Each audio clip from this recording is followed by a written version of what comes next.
ওমর রাদিয়াল্লাহু আনহু একটা অভ্যাস ছিল, তিনি মানুষের তাকওয়া এবং পরহেজগারি খুঁটিয়া খুঁটিয়া যাচাই করে দেখতেন। ওমর রাদিয়াল্লাহু আনহু যাচাই করার জন্য বললেন, ভাই রাখাল, একটা কাজ করিয়া ফেলাও, আমি তোমাকে কিছু টাকা দেই, টাকার বিনিময়ে তুমি আমাকে একটা ছাগল দিয়ে দাও, আমি এখান থেকে দুধও পান করতে পারবো, আমার সুবিধা মতো গোস্তও খাইতে পারবো। মালিকের কাছে বলবা একটা ছাগল বাগে খায়া ফেলাইছে। এই কথা যখন রাখাল ব্যক্তি শুনছে, রাখাল ডাক দিয়ে বলে, ইয়া আযাফা আইনাল্লাহ, তাইলে আমার মালিক কোথায় থাকবে? আমার মালিক কি দেখবে না আমি আপনাকে ছাগল দিয়ে দিলাম? হয়তোবা আমার দুনিয়ার মালিক দেখে নাই, কিন্তু আমার আসল মালিক তো আমাকে দেখছে। কিয়ামতের ময়দানে এই সম্পর্কে আমাকে জিজ্ঞাসা করা হবে। দেখেন আল্লাহ পাকের এই ভয় যখন তার অন্তরে আসছে, এখন কিন্তু সে গুনাহ অটোমেটিক ছাড়িয়ে দিছে। ঠিক সেইভাবে আপনি আমি যদি অন্তরের ভিতরে খেয়াল নিয়ে আসতে পারি, আরে আমার মালিক আমাকে দেখতে আছে, সব সময় আমার মালিক আমার দিকে তাকায় আছে, এই খেয়াল যখন অন্তরে আসিয়া যাবে, বাবা এই অন্তরে আর গুনার চিন্তা ভাবনা আসবে না। আর একটা আমল ঘটনা, মূসা আলাইহিস সালাম রওনা করছেন, মালিকের সঙ্গে সাক্ষাৎ করবেন। কার সঙ্গে? মালিকের সঙ্গে। প্রতিমধ্যে একদল হাঁস বলতেছে, আল্লাহ নবী মূসা, আপনি তো যাবেন আল্লাহর সঙ্গে কথা বলার জন্য, দীর্ঘদিন যাবত অনাবৃষ্টির কারণে মাখলুকাত গুলো কষ্ট পায়, মুসিবতের ভিতরে আছে, তা আপনি একটু আল্লাহর কাছে শুনেন কবে নাগাদ বৃষ্টি দিবে। মূসা আলাইহিস সালাম বললেন, আচ্ছা আমি শুনবো। কথোপকথন শেষ করার পরে মূসা আলাইহিস সালাম বলতেছে, আল্লাহ, তোমার একদল মাখলুকাত আমার কাছে জানতে চাইছে কবে নাগাদ তুমি বৃষ্টি দিবা, অনাবৃষ্টির কারণে তাদের অনেক কষ্ট হইতেছে, বলে তুমি তাদেরকে জানায় দিও 100 বছর পর আমি বৃষ্টি দেব। তো মূসা আলাইহিস সালাম চিন্তা করলেন, এটা অনেক খারাপ সংবাদ, 100 বছর পরে বৃষ্টি হবে, এটা কি ভাই খারাপ সংবাদ না? কথার কথা ধরেন আপনার আমার ঘরে খাবার নাই, দোয়া করতেছে আল্লাহ আমার খাবার ব্যবস্থা করে দেন, একজনের মাধ্যমে আল্লাহর কাছে জানাইলাম, আল্লাহ বলো আজকে না 10 দিন পরে খানা দিব। আপনি আমি কি বলবো? এই খানার আমার প্রয়োজন নাই, আমার দরকার আজকে, আল্লাহ আমার দেবে 10 দিন পরে, এরকম বলতাম। তো মূসা আলাইহিস সালাম তো টেনশনের ভিতরে আছেন, এই দুঃখের সময় তাদেরকে কেমনে দেই, আস্তে আস্তে আসতেছেন যেন তাদের সঙ্গে দেখা না হয়। কিন্তু আসার পরে দেখতেছেন মাইকের সমস্যা করতেছে, মাইকে লাগবে ওইখানে কেমন যেন সমস্যা করতেছে, আওয়াজ আসতেছে। তো মূসা আলাইহিস সালাম আসার পর দেখলেন আগে যেরকম দেখছেন যে হাঁস কম ছিল, এখন আরো বেশি, আল্লাহর পয়গম্বরের মুখে বাণী শুনবে। তো মূসা আলাইহিস সালাম বললেন, খবর তো নিয়ে আসছি, তোমাদের জন্য তো ভালো না। বলে না, তাও বলেন। বলে আল্লাহ বলছেন 100 বছর পরে বৃষ্টি দিবে। হাঁসগুলোর সমস্যা 1 ঘন্টা বলতেছে আলহামদুলিল্লাহ। মূসা আলাইহিস সালাম বললেন, তোমরা তো আসলেই গাধা, অবুঝ, কারণ 100 বছর পরে বৃষ্টি হবে এটা তো কল্যাণের বিষয় না, বহু দূরের কথা, তোমরা শুকরিয়া আদায় করো না কেন? হাঁসগুলো বলতেছেন, আল্লাহর পয়গম্বর, বৃষ্টি দেওয়ার মালিককে, সবাই বলেন বৃষ্টি দেওয়ার মালিককে। আল্লাহ যদি 100 বছর পরেও না দিত, আমাদের কিছু করার ছিল? আল্লাহ যে আমাদের কথা শুনছেন, আমাদের মতো মাখলুকের কথা শুনছেন, 100 বছর পরে বৃষ্টি দিবে, এটাও আমাদের জন্য অনেক বড় নিয়ামত। এই কারণে আমরা শুকরিয়া আদায় করলাম আলহামদুলিল্লাহ। ঠিক তদরূপ ভাবে আপনি আমি এই মজলিসে বসতে পারছি, এটাও অনেক বড় এক নিয়ামত। বলবেন কিভাবে নিয়ামত? কিয়ামতের ময়দানে যারা পরিমাণ যদি কেউ নেক আমল করে আর হিসাব দেয়, সে আর ফল ভোগ করতে পারবে। আবার যারা পরিমাণ যদি গুনাহ করে, ফামাইয়া আমাল মিথকাল যাররাতিন খায়রান ইয়ারা, যারা পরিমাণ যদি তুমি নেক আমল করো, এই নেক আমলের বদলা কিয়ামতের ময়দানে পাবা। ওয়ামাইয়া আমাল মিথকাল যাররাতিন শাররান ইয়ারা, যারা পরিমাণ যদি গুনাহের কাজ করো, এর শাস্তিও কিয়ামতের ময়দানে ভোগ করতে হবে। যারা কাকে বলে? শায়েখরা উদাহরণ দিয়ে বলেন, আমরা অনেক সময় ভেজা কাপড় চেপার পরে নাড়া দেই, দেখবেন অনেক ছোট ছোট রেণু ওরে, শায়েখরা উদাহরণ দেন, এই এক একটা রেণুকে এক একটা জাররা বলে। এই পরিমাণ যদি কেউ নেক আমল করে, কিয়ামতের মধ্যে এর ফল কি সে ভোগ করতে পারবে। আবার এই পরিমাণ যদি গুনাহের কাজও করে, কিয়ামতের ময়দানে এর শাস্তিও পাইতে হবে। তা আপনি আমি এখানে বসছি আজকে, আপনার আমার আমল নামায় কি পরিমাণ নেকি লেখা হয়েছে? আমার শায়েখ ও মুর্শিদ বলেন, যদি কোনো ব্যক্তি কোনো বয়ানের মজলিসে, দ্বীনের মজলিসে শুরু থেকে শেষ পর্যন্ত বসে, তার আমল নামায় কম পক্ষে 50 লক্ষ নেকি এরকমে জমা হইতেই পারে না। সবাই বলি সুবহানাল্লাহ। এত নেকি পাওয়া যাবে, এরপরেও দেখবেন একদল মানুষ কিন্তু মজলিসে আসে নাই। আচ্ছা বলেন, যারা আসে নাই তারা ঠকছে না জিতছে? আর আমরা যারা মজলিসে বসছি ঠকছি না জিতছি? আমরা যে জিতছি এটা আমাদের এখন বুঝে আসবে না। গোরস্থানের উসিলায় মাহফিল হইতেছে, ওই গোরস্থানে যারা শোয়া আছে তারা এখন বুঝতেছে যে এই নেকের কি পরিমাণ মূল্য। আপনি আমি মূল্য বুঝতেছি না। একটা নেকির দাম কত? আল্লাহ রাসূল সাল্লাল্লাহু আলাইহি ওয়াসাল্লাম সাহাবায়ে কেরামকে নেকের বয়ান করার পরে সাহাবায়ে কেরাম বললেন, ইয়া রাসূলুল্লাহ, ইয়া হাবিবাল্লাহ, নেকি কি জিনিস? আমরা তো নেকি বুঝি না। রাসূল সাল্লাল্লাহু আলাইহি ওয়াসাল্লাম উদাহরণস্বরূপ বলতেছেন, এই যে উহুদ পাহাড় দেখতেছো, কয়েক মাইল উঁচু, কয়েক মাইল লম্বা, এতে যে কত কোটি মণ পাথর আছে কেউ জানবে না। এই পরিমাণ যদি একজন জাররা পরিমাণ নেক আমল করে, এটা যদি স্বর্ণ হয়ে যেত, এটার যে দাম হইতো তার চেয়ে বেশি একটা নেকের দাম। তা আমরা এখানে বসা কেন কত নেকি পাইছি? 50 লক্ষ নেকি। আবার নিয়ত বেঁধে বেঁধে নেকি কম বেশিও হয়। যার নিয়ত যেমন তার আমলে ফায়দাও তেমন। এত নেকি পাওয়ার পরে এই মজলিসে একদল মানুষ আসে নাই, রাস্তাঘাটে বাজারে আড্ডা দিতেছে, কেউ বা ঘরের শুয়ে থেকে টেলিভিশন দেখতেছে। এর কারণ কি? না আসার কারণ হিসেবে আমার শায়েখ বলেন বুঝের অভাব। বলেন কিসের অভাব? বুঝের অভাব। আর এই মাহফিলগুলো বুঝের জন্যই করা হয়, যেন মানুষ বুঝ পায়। এখন কথা হলো, বুঝ কারা পাবে? বুঝ একমাত্র যারা মানুষ তারা বুঝ পাবে। বলেন কারা পাবে? যারা মানুষ তারা জ্ঞান পাবে, বুঝ পাবে, আখিরাতের চিন্তা ফিরে তাদের অন্তরে জমা হবে। আর যারা মানুষ না তারা বুঝ পাবে না। এখন বলতে পারেন আমরা তো সবাই মানুষ। আসলে সিরতগত সবাই মানুষ, সুরতগত সবাই মানুষ, সিরতগত সবাই মানুষ না। যদি মানুষই হইতো আল্লাহ পাক কালামে পাকে বলতেন না, একদল মানুষ বালহুম আদল, উলাইকা হুম বালহুম আদল, কুত্তা শিয়াল শুকরের চেয়ে নিকৃষ্ট। সুরতগত তো সবাই মানুষ, আবার আল্লাহ বলছেন একদল মানুষ আছে কি কুত্তা শিয়াল শুকরের চেয়ে নিকৃষ্ট। এখন আসেন, মানুষ কাকে বলে আমাদের জানতে হবে না? এজন্য আমি যে হাদিস পড়ছি, এই হাদিসে আল্লাহ রাসূল সাল্লাল্লাহু আলাইহি ওয়াসাল্লাম বলেন, আলা ইন্না ফিল জাসাদি মুদগা ইদা সালাহাত সালাহাল জাসাদু কুল্লু ওয়া ইদা ফাসাদাত ফাসাদাল জাসাদু কুল্লুহু আলা ওয়াহিয়াল কলব। আল্লাহ রাসূল সাল্লাল্লাহু আলাইহি ওয়াসাল্লাম বলেন, হে আমার উম্মতেরা, তোমাদের প্রত্যেকের ভিতরে একটা করে গোশতের টুকরা দেওয়া আছে, মাংসের টুকরা আছে। এই টুকরা যখন ভালো হয়ে যায় তোমাদের পুরো শরীর ভালো হয়ে যায়। আবার এই টুকরা যখন খারাপ হয়ে যায় তখন পুরো দেহ খারাপ হয়ে যায়। ওই গোশতের টুকরার নাম হলো কলব। ওই গোশতের টুকরার নাম কি? কলব। এক কথায় যাদের কলব ভালো তারা ভালো মানুষ। বলেন যাদের কলব ভালো তারা কি মানুষ? ভালো মানুষ। আর যাদের কলব খারাপ তারা ওই কুত্তা শিয়াল শুকরের চেয়েও নিকৃষ্ট। এজন্য আমাদের কলব ভালো কইরাই দুনিয়া থেকে বিদায় হইতে হবে, নাকি বলেন? ইয়াউমা লা ইয়ানফাউ মালুন ওয়ালা বানুন ইল্লা মান আতাল্লাহা বিকলবিন সালিম।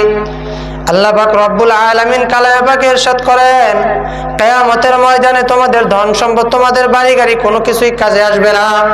কিন্তু তোমরা সবাই শুনিয়া রাখো, কিয়ামতের ময়দানে একমাত্র কাজে আসবে তোমাদের কলব। যদি সুস্থ একটা কলব নিয়ে আমার সামনে হাজির হও, আমি মালিক তোমাদের বিনা হিসাবে জান্নাত দিয়ে দিব। সবাই বলেন সুবহানাল্লাহ। তাহলে কিয়ামতের ময়দানে কাজে আসবে কি বলেন? সুস্থ কলব। যাদের কলব ভালো তাদের কলবটা কাজে আসবে, অন্যদের কলব কাজে আসবে না। আমাদের শরীরে অসুখ হয়, অসুখ হয় কি না? জ্বর হয়, ঠান্ডা হয়, কাশি হয়, বিভিন্ন ধরনের রোগ হয়। ঠিক সেই রকম ভাবে কলবেরও রোগ আছে। আফসোসের বিষয় হইতেছে আমাদের শরীরের রোগকে আমরা অনেক প্রাধান্য দেই। টাকা পয়সা না থাকলে বাড়িঘর বিক্রি করে দেই, এতেও না হলে ভিক্ষা করি। কি করার জন্য? শরীরকে সুস্থ করার জন্য। আচ্ছা বলেন, শরীর সুস্থ করার পরে আপনার আমার মৃত্যু হবে কিনা? মৃত্যু হবে না? এমন কোন লোক নাই যে বললো আমার মৃত্যু হবে না। কুল্লু নাফসিন যায়িকাতুল মাউত। আল্লাহ বলছেন প্রত্যেককেই মৃত্যুবরণ করতে হবে, কেউ দুনিয়াতে থাকতে পারবে না। কাজে এই কথাটাকে কেউ অবিশ্বাসও করে না, চোখের সামনে দেখতে চলে যাইতেছে। মৃত্যুবরণ করতেই হবে, এর থেকে কেউ পলায়ন করতে পারবে না। কিন্তু আপনি আমি যদি দেহের রোগ নিয়ে দুনিয়ার থেকে বিদায় হয়ে যায়, আপনার আমার জন্য জাহান্নাম আছে? জাহান্নামের কোনো শাস্তি আছে? দেহের রোগ নিয়ে জ্বর হয়েছে, ঠান্ডা হয়েছে বা বিভিন্ন বড় ধরনের রোগ হয়ে মারা গেছে, লোকটা কি জাহান্নামে যাবে? বরঞ্চ হাদিসে আছে বড় ধরনের রোগে আক্রান্ত হয়ে মারা গেলে শহীদি মর্যাদা পাবে। কিন্তু যদি কলবের রোগ নিয়ে কেউ দুনিয়ার থেকে বিদায় হয়, আশরাফ আলী থানভী রহমাতুল্লাহ আলাইহি বলেন, হে দুনিয়ার মানুষ শুনিয়া রাখো, যদি তোমরা দুনিয়ার রোগ নিয়ে দুনিয়ার থেকে বিদায় হও, এর কারণে তোমাদের কোনো আযাব হবে না। কিন্তু খোদা না খাস্তা যদি কলবের রোগ নিয়ে দুনিয়ার থেকে বিদায় হও, যদি যারা পরিমাণ তাকাব্বুরি রোগ নিয়ে বিদায় হও, যদি যারা পরিমাণ হিংসা হাসাদের রোগ নিয়ে বিদায় হয়ে যাও, কিন্তু আমার মালিকের জাহান্নামে তোমার যাওয়াই লাগবে, কেউ কিন্তু তোমাকে ঠেকাইতে পারবে না। বাবা, আলোচনা করার ইচ্ছে ছিল একদিকে, কিন্তু আজকে মাহফিলের আলোচনা এবং মাহফিলের কথাবার্তা শুনিয়া মনটাই চাইল তাকওয়া বিষয়ে আলোচনা করতে। কারণ বর্তমান জামানায় আলেম ওলামা অনেক আছে, অনেক জ্ঞানীবান মানুষ আছে দেখা যায়, কিন্তু তাদের ভিতরে আমল খুঁজে পাওয়া যায় না। হে আল্লাহর বান্দারা ও কবরের যাত্রীরা, দিলের কান দিয়া খেয়াল করিয়া শোনেন। বাবা, আমি বড় কোনো বক্তা না, বড় কোনো আলোচক না, আপনাদের সামনে দামি দামি আলোচনা করব এটাও আমি বলি না। কিন্তু বাবা, আপনারা আমার জন্য দোয়া করবেন, আল্লাহ পাক রব্বুল আলামিন যেন আমার জবান থেকে এমন কথাই বাহির করে দেয় যেন আপনাদের জন্য উপকার হয়, আমার জন্য উপকার হয়। বাবা, বয়ান আমল দ্বারা করা যায় না, বয়ান ইলম দ্বারা হয় না, বয়ান হয় আল্লাহর রহমতে। আজিজুল হক রহমাতুল্লাহ আলাইহি একবার মজলিসে বসা আছেন, এক ব্যক্তি বয়ান করতেছেন। আজিজুল হক রহমাতুল্লাহ রুহানিয়াতের নজর দিয়ে তাকায় দেখে ময়দানের ভিতর রুহানিয়াত ছড়াইতে আছে। বক্তাকে ডাক দেওয়ার, বক্তা তুমি বয়ান থামাও। বক্তা কি বলছেন? বয়ান থামাও। থামায়া বলতেছে, যাও তোমাকে আমি খেলাফত দিয়া দিলাম। খেলাফত বোঝেন? পীর বানায় দিছে। এখন থেকে তুমি মানুষকে কি করতে পারবা? মুরিদ করতে পারবা। যাও তোমাকে খেলাফত দিয়ে দিলাম, এবার বয়ান শুরু করো। এবারও আল্লাহর বান্দা বয়ান শুরু করছে, কিন্তু ময়দানের ভিতরে আর রুহানিয়াত ছড়ে না।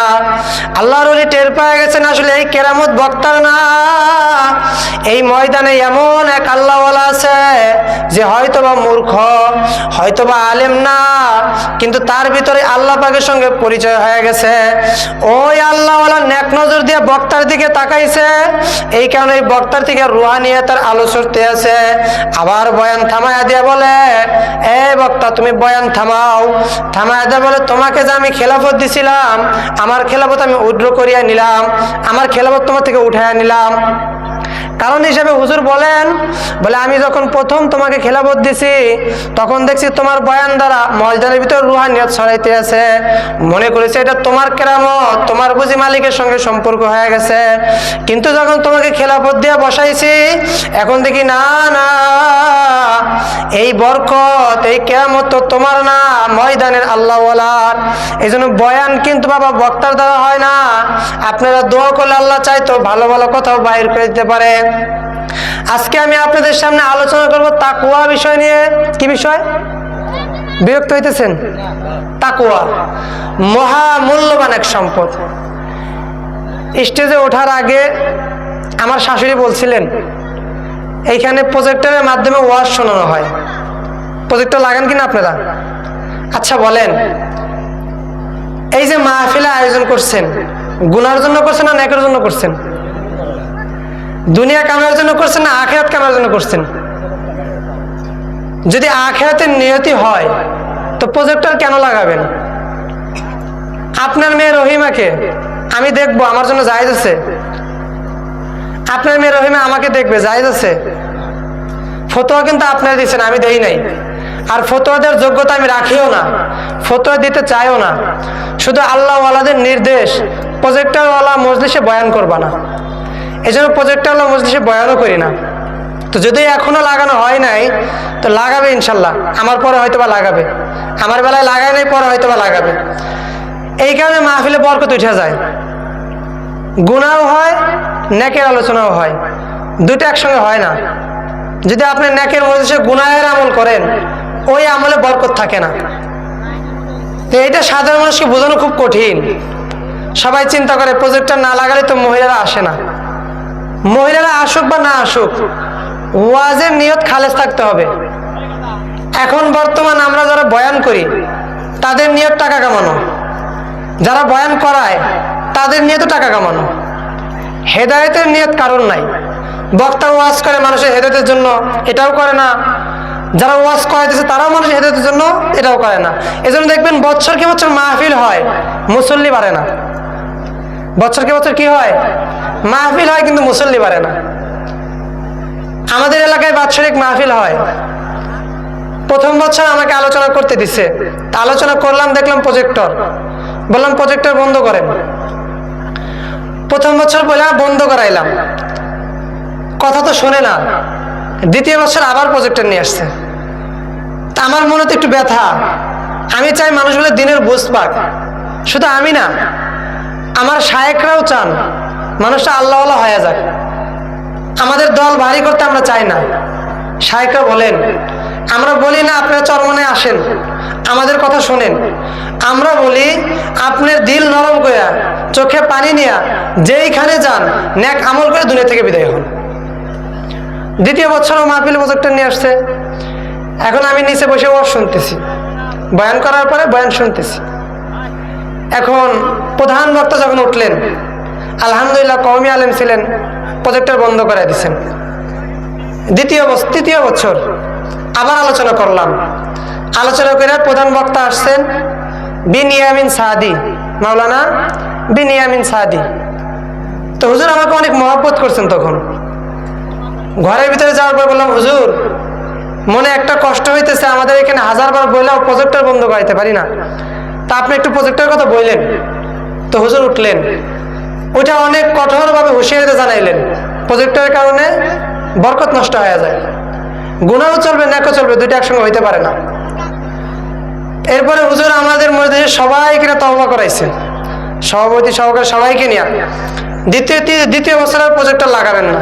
এখন এই বছর কি করে আল্লাহ ভালো জানে। তো মূলত কথা হইতেছে মাহফিলের বরকতগুলো এই জন্য নষ্ট হয়। আবার একদল হুজুর আছে বলে যে না, প্রজেক্টর ওয়াজ দেখা জায়েজ আছে। বলে তারা তো ভালো নিয়তে দেখতেছে, খারাপ নিয়তে দেখতেছে না। মানলাম ভালো নিয়তে দেখতেছে। কিতাবে কি লেখা আছে? যদি কোনো ব্যক্তি বেপর্দা মহিলা, যার সঙ্গে দেখা দেওয়া জায়েজ নাই, যে মহিলা যে পুরুষের সঙ্গে দেখা দেওয়া জায়েজ নাই, সে যদি ভালো নিয়তে দেখা দিছে, কোনো গুনাহের কোনো চিন্তা নেই। কথার কথা, আমাদের এলাকায় চাচি আছে, চাচি, ভাতিজার সঙ্গে চাচির পর্দা করা ফরজ নাকি? ফরজ না। এখন ভাতিজা যদি চাচির সামনে যায়, চাচির তো খালেস নিয়ত, আমার ভাতিজা ছেলের মতো, কোনো গুনাহের নিয়ত নাই। ভাতিজাও আমার মায়ের মতো, কোনো গুনাহের নিয়ত নাই। কিতাবে লিখছেন এটাও কবিরা গুনাহ, ৭,০০০ বছর জাহান্নাম। আর যদি গুনাহের নিয়ত করে তাহলে কি হবে? ৭০,০০০ বছর জাহান্নাম। কারণ যদি নিয়ত করে গুনাহের, তখন ওটা গুনাহের মানে ব্যাপারটার গুনাহ থাকে না, জেনার গুনাহ হয়ে যায়। হাদিসে শুনছেন না, চোখের জেনা, কানের জেনা, জবানের জেনা, জবান দিয়ে বলা জবানের জেনা, চোখ দিয়ে দেখা চোখের জেনা। তা আমি দেখে নিয়ত করছি, এরকম একজন হুজুর যদি আমার স্বামী হইতে পারতো, এইরকম একজন মেয়ে যদি আমার বউ হইতে পারতো, এই যে নিয়ত করছি, 70,000 বছর আমার নামে জাহান্নাম লেখা হয়ে গেছে। খবর নাই, ভয় নাই। আর এই ভয় না থাকার কারণে মানুষের আমল আসে না। হাদিসে কি বলছেন? তাকওয়াল্লাহু রাসু কুল্লি হিকমা। আল্লাহ রাসূল সাল্লাল্লাহু আলাইহি সাল্লাম বলেন, হে আমার উম্মতেরা, ভালো করে বুঝিয়ে নাও, সমস্ত দ্বীনি ইলমের মূল, সমস্ত দ্বীনি বুঝের মূলই হলো তাকওয়া। সব বুঝের মূল কি? তাকওয়া। একজন লোক অনেক জানে, অনেক বোঝে, তাকওয়া নাই, ভিতরে আমল নাই। আপনাদের এলাকায় এমন লোক আছে কিনা যে অনেক জানে, অনেক বোঝে, কিন্তু আমল করে না? আছে না এরকম? এলাকায় তো অধিকাংশ আলেম, মুফতি, মাওলানা, মুহাদ্দিস, তাদেরকেও দেখা যায় এলেম আছে, সুন্দর বয়ান করতে পারে, ভিতরে আমল নাই। না থাকার কারণ কি বলেন তো? তাকওয়া নাই। কি নাই? তাকওয়া নাই। তাকওয়া কাকে বলে? তাকওয়া হলো আল্লাহর ভয়। এই আল্লাহর ভয় যদি কারোর অন্তরে চলে আসে, সমস্ত গুনাহ থেকে সে ফিরে থাকে। চরমনায় আল্লাহর কুতুব ফজলুল করিম রহমতুল্লাহ আলাইহি হুজুর একদিন এক জায়গায় আলোচনা করতে গেছেন, মজলিসে আলোচনা করতেছেন। ওইখানে দেখেন একজন আলেম স্কুলে পড়ালেখা করায়, কলেজে পড়ায় বড় বড় মহিলাদেরকে। তো হুজুর বলতেছেন, ভাই আপনি এখানে লেখাপড়া করান, ব্যাপারটা হবে, এর তো কবিরা গুনাহ হয়, কবিরা গুনাহ করে রুজি রোজা করো, তো এটা ঠিক না। তো বলতেছে, হুজুর কি কর্ম, উপায় নাই, না করলে তো হয় না। এখন মানুষজন কি বলবে, যদি খেতে কামারে কাজ করে খায়, কি বলবে, এই ভয়।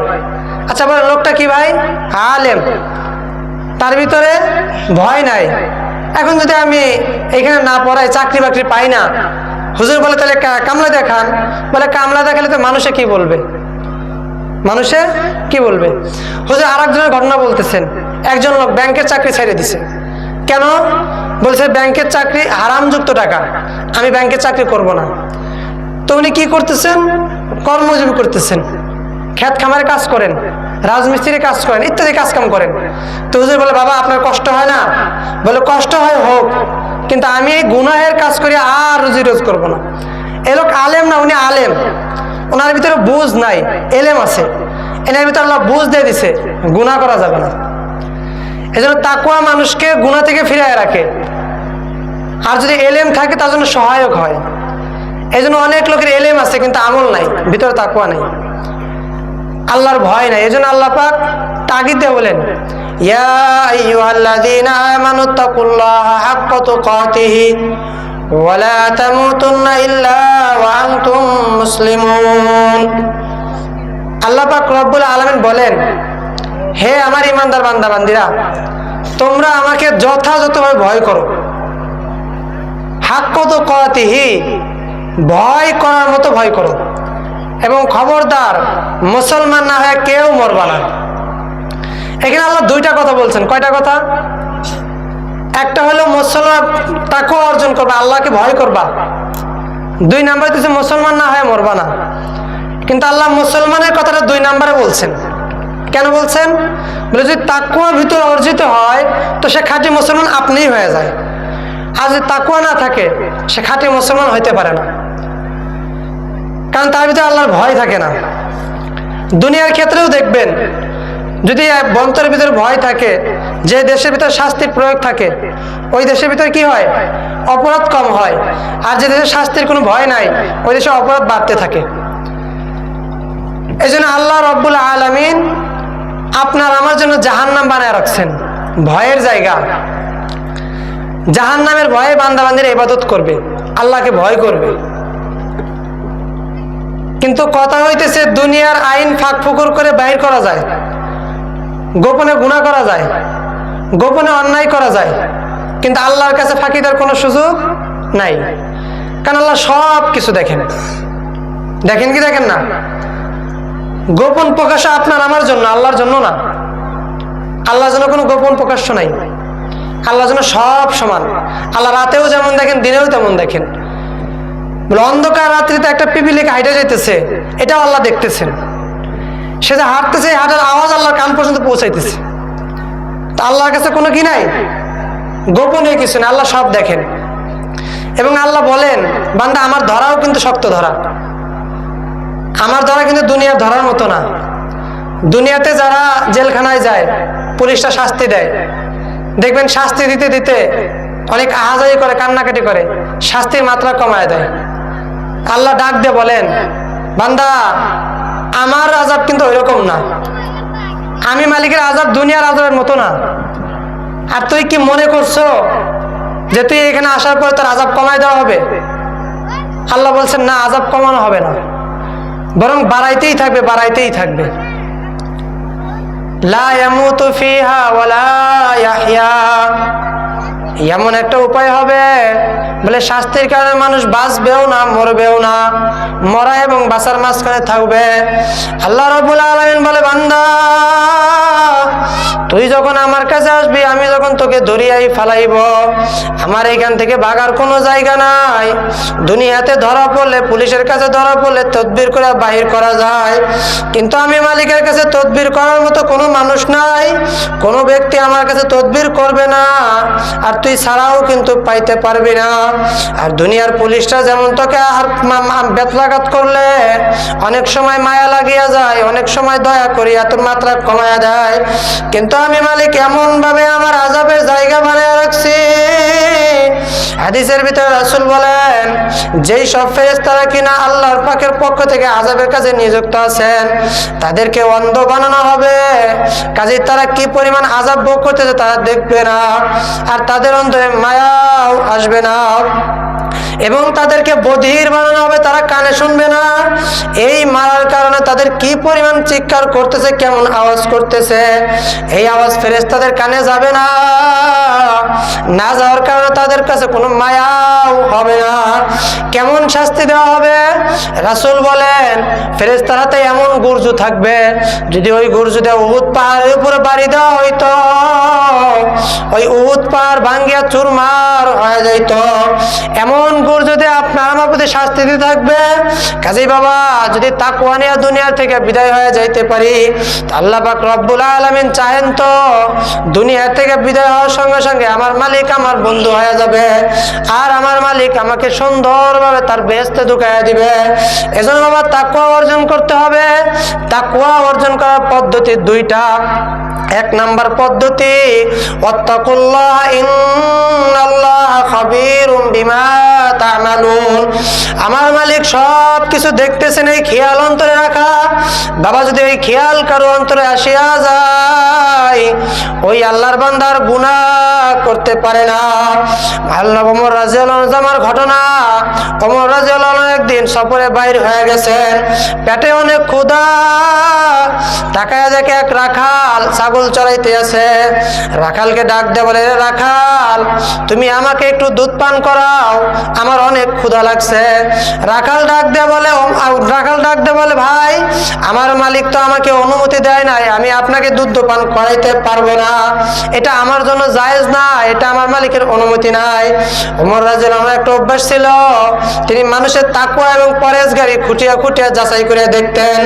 ওমর রাদিয়াল্লাহু আনহু যাচাই করার জন্য বললেন, ভাই রাখাল একটা কাজ করিয়া ফেলাও, আমি তোমাকে কিছু টাকা দেই, টাকার বিনিময়ে তুমি আমাকে একটা ছাগল দিয়ে দাও, আমি এখান থেকে দুধও পান করতে পারবো, আমার সুবিধা মতো গোস্তও খাইতে পারবো।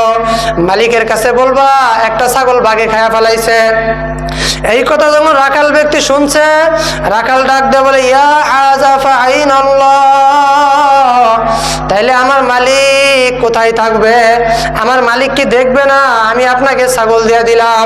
হয়তোবা আমার দুনিয়ার মালিক দেখে নাই, কিন্তু আমার আসল মালিক তো আমাকে দেখছে।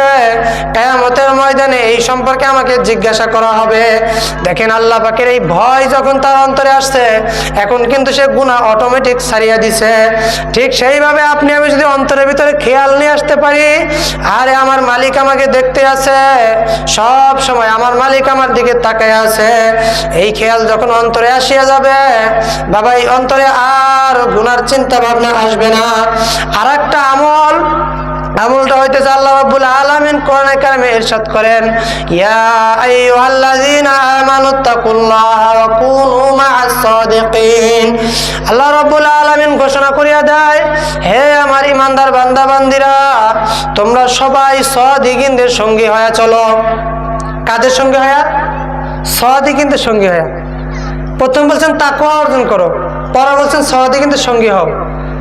আল্লাহ একটা পন্থা বাতায় দিচ্ছেন, তাকওয়া তো অর্জন করবা। কিভাবে অর্জন করবা? আল্লাহ ওয়ালাদের সহবতে যাও। কার সহবতে? আল্লাহ ওয়ালাদের সহবতে। একজন মানুষ যদি খারাপ লোকের সঙ্গে চলাফেরা করে, চোরের সঙ্গে চলাফেরা করে, বয়ান লোকটা কি হয়? ডাকাতের সঙ্গে চলাফেরা করলে নেককার, আল্লাহ ওয়ালা ব্যক্তির সঙ্গে চলাফেরা করলে নেককার হয়। সহবতে সালেহ তোরা সালেহ কুনাত, সহবতে সালেহ তোরা সালেহ কুনাত, সহবতে তালেহ তোরা তালেহ কুনাত। আল্লাহ ওয়ালারা বলছেন সৎ সঙ্গে স্বর্গবাস, অসৎ সঙ্গে সর্বনাশ। যদি তুমি আল্লাহ ওয়ালাদের সঙ্গী হয়ে যাও বাবা, আল্লাহ ওয়ালাদের একটা ঘেরান তোমার ভিতরে আসতে থাকবে। আস্তে আস্তে এক সময় দেখবা তোমার অন্তরের ভিতরেও আল্লাহ ওয়ালার বড়ত্ব মহত্ব আসিয়া যাবে। এই বাবা, এই যে আল্লাহ আমার দিকে তাকায় আছে, এই খেয়াল আল্লাহ ওয়ালাদের সহবত ব্যতীত হয় না। এক আল্লাহ ওয়ালার এক মুরিদ ছিল, বড় বোকাশোকা মুরিদ। আল্লাহ আল্লাহ, এই বোকাশোকা মুরিদের কাছে অনেক সব হুজুর অনেক আদর করেন, অনেক ভালোবাসেন। অন্য অন্য মুরিদরা বলে এই বোকা মুরিদ তো কিছু বোঝে না, একে কেন আমার পীর সাহেব এত আদর করে? আমরা কত হাদিয়া তোহফা দেই, হুজুরকে তো সে হাদিয়া তোহফাও দেয় না। হুজুরের কানে যখন এই প্রশ্ন গেল, হুজুর এখন চিন্তা ভাবনা করিয়া সবাইকে একত্রিত করিয়া বলতেছেন, হে মান মুরিদেরা, তোমরা সবাই একটা করিয়া দাও আর একটা করিয়া মুরগি হাতে নাও, নেই এমন জায়গায় গিয়া জবাই করবা, খবরদার কেউ যেন না দেখে। সবাই যার যার মতো করে জবাই করে নিয়ে আসলো, কিন্তু ওই বোকা মুরিদ জবাই করতে পারে নাই। পীর সাহেব হুজুর ডাক দেয়া বলে, আরে মুরিদ তুই একটু সাইডে যা। সবাইকে বলতেছে, তুমি কেন মুরগি জবাই করতে পারলা না? বোকা মুরিদ ডাক দেয়া বলে, হুজুর আমি মুরগি এই জন্য জবাই করতে পারি নাই, এরা সবাই যেভাবে জবাই করছে সবাই কাছে শুনতে, তোমরা কিভাবে জবাই করছো? সবাই বলতেছে আমরা কেউ গুহার ভিতরে গিয়ে জবাই করছি, কেউ দরজা বন্ধ করে জবাই করছে, কেউ পানিতে ডুব দিয়ে জবাই করছি। তখন মোর পীর সাহেব ডাক দেবে, বোকা মুরিদ সবাই জবাই করে আসলো, তুই কেন জবাই করতে পারলি না? বোকা মুরিদ ডাক দেয়া বলে, ও ভাই আল্লাহ আল্লাহ আল্লাহ ডাক দেয়া বলে, হুজুর আমিও কম চেষ্টা করি নাই, আমিও গুহার ভিতরে ঢুকছিলাম, আমি জবাই করতে পারি নাই, আমিও দরজা বন্ধ করছিলাম, জবাই করতে পারি নাই, আমিও পানির ভিতরে ডুব দিছিলাম, কিন্তু আমি জবাই করতে পারি নাই। কারণ যখনই জবাই করতে যাই তখনই আমার খেয়াল হয় কেউ দেখে না, আমার মালিক আমাকে দেখতে আছে। জোরে বলেন, কেউ না দেখলে কে দেখে? আল্লাহ দেখে। এজন্য বাবা আল্লাহ ওয়ালাদের সহবতে যাওয়া, তাদের কথা মোতাবেক চললে জিন্দগি পরিবর্তন হয়ে যায়। এজন্য বাবা সবাই মিলে আল্লাহ ওয়ালাদের সহবতে যাব আর জিন্দগির গুনার জন্য মালিকের কাছে কান্নাকাটি করব। আল্লাহ রাসূল সাল্লাল্লাহু আলাইহি সাল্লাম হাদিসে বলেন, মান বাকা মিন খাশিয়াতিল্লাহি হারামাল্লাহু তিলকাল আইনা আলান নার। হে আমার উম্মতেরা, তোমরা যদি জাহান্নামের ভয়ে কান্না করতে পারো, তোমাদের এক ফোঁটা চোখের পানি যদি জমিনে পড়িয়া যায়, তোমাদের জন্য জাহান্নামের আগুন হারাম হয়ে যাবে। এজন্য বাবা সবাই কান্নাকাটি করবার, মালিকের কাছে দোয়া করবো, মালিক আমরা গুনাহগার, তুমি আমাকে মাফ করিয়া দাও। বাবা যদি এই গুনাহ নিয়ে তওবা করতেই পারো, আমার মালিক বলেন, আনা ইনদা মুনকাসিরাতিল কুলুব, আমি মাওলা কোন জায়গায় থাকি না যারা কিনা ভাঙ্গা দিল নিয়ে আমি মালিককে ডাকবে, আহারে মালিক আমি বড় কোনো আলেম না, মালিক আমি এমপি না, মন্ত্রী না, আমি কোনো কিছু না, আমি একটা গুনাহগার ব্যক্তি। মালিক তুমি দয়া মায়া করে আমার দিকে একটু তাকাও, তুমি একটু দয়া মায়া করে আমাকে মাফ করিয়া দাও। বাবা যদি কলবটা নরম করে চোখে পানি না আমার মাওলাকে ডাকা যায়, আমার মালিক জীবনের সমস্ত গুনাহ মাফ করিয়া দিবে। এজন্য সবাই নিয়ত করি, আমরা সবাই বিগত গুনার জন্য মালিকের কাছে তওবা করি। আয় আল্লাহ, আমার সঙ্গে সবাই ডাক দিয়ে বলেন, আয় আল্লাহ আমরা তওবা করতেছি, মালিক আর গুনাহ করব না। আয় আল্লাহ যতদিন বাঁচি তোমার হুকুম ছাড়া একটা পাও বাড়াবো না। আয় আল্লাহ তোমার হাবিবের সুন্নত অনুযায়ী জিন্দেগি পরিচালনা করব, তোমার হাবিবকে অনুসরণ করেই জিন্দেগি পরিচালনা করব। আয় আল্লাহ তুমি দয়া মায়া করে আমাদের মজলিস সকলকে কবুল করে নাও। আমিন। ওয়া আখির দাওয়ানা আলহামদুলিল্লাহি রাব্বিল আলামিন।